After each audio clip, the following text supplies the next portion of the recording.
Stuart Little. Stuart was almost always the first person up in the morning. He enjoyed the quiet rooms, the light coming in through the windows, and the fresh smell of day. In winter time, it would be quite dark when he climbed from his bed made out of a cigarette box. He sometimes shivered with cold as he stood in his nightgown doing his exercises. I touch my toes 10 times every morning, like my brother George does. George told me that this exercise keeps the stomach muscle firm. After exercising, Stuart, wearing his handsome wool wrapper, would walk to the bathroom, creeping silently through the long dark hall, past his parents' room, past the hall closet, where the carpet sweeper was kept, and past George's room. Stuart's father had thoughtfully tied a long string to the pull chain of the light so that Stuart could put on the light in the dark bathroom. To get to the wash basin, Stuart had to climb a tiny rope ladder, which his father had fixed for him. Mrs. Little had provided him with a doll's size toothbrush, a doll's size cake of soap, a doll's size washcloth, and a doll's comb, which he used for combing his whiskers. Stuart carried these things in his bathrobe pocket. Now, it's time to swing the little wooden hammer my father has given me over my head 3 times and bring it down with a crash against the handle of the faucet to start a stream of water. One fine May morning, when Stuart was 3 years old, he arose early as usual, washed and dressed himself, took his hat and went downstairs into the living room.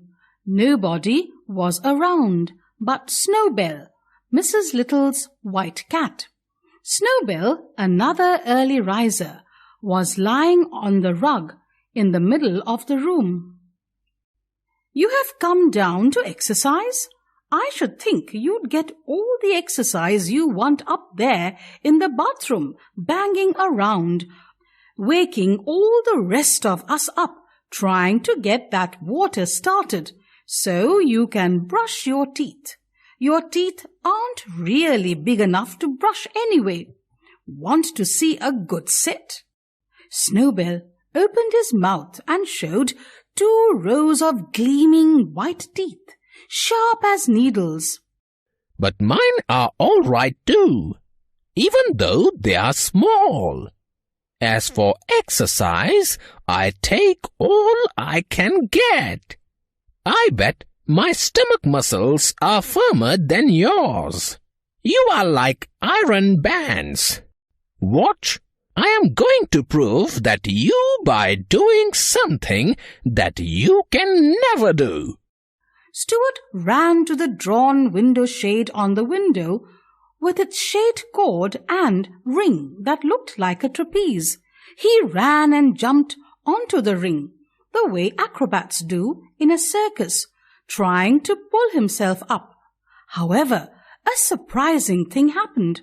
Stuart had taken such a hard jump that it started the shade. With a loud snap, the shade flew up clear to the top of the window, dragging Stuart along with it and rolling him up inside such that he couldn't budge. "Help! Let me out! I can hardly breathe inside this rolled-up shade." "Holy mackerel, serves you right. This will teach you not to show off your muscles." Stuart shouted from inside the rolled-up shade, but his voice was so weak that nobody heard. Snowbell just chuckled. It didn't bother him at all that Stuart was all wrapped up in a window shade, crying and hurt and unable to get out. Instead of running upstairs and telling Mr. and Mrs. Little about the accident, Snowbell glanced around to see if anybody was looking. Then he leapt softly to the windowsill, picked up Stuart's hat in his mouth, carried it to the pantry and laid it down at the entrance to the mouse hole. When Mrs. Little came down later, she found it there. "It's happened! Stuart's down the mouse hole!"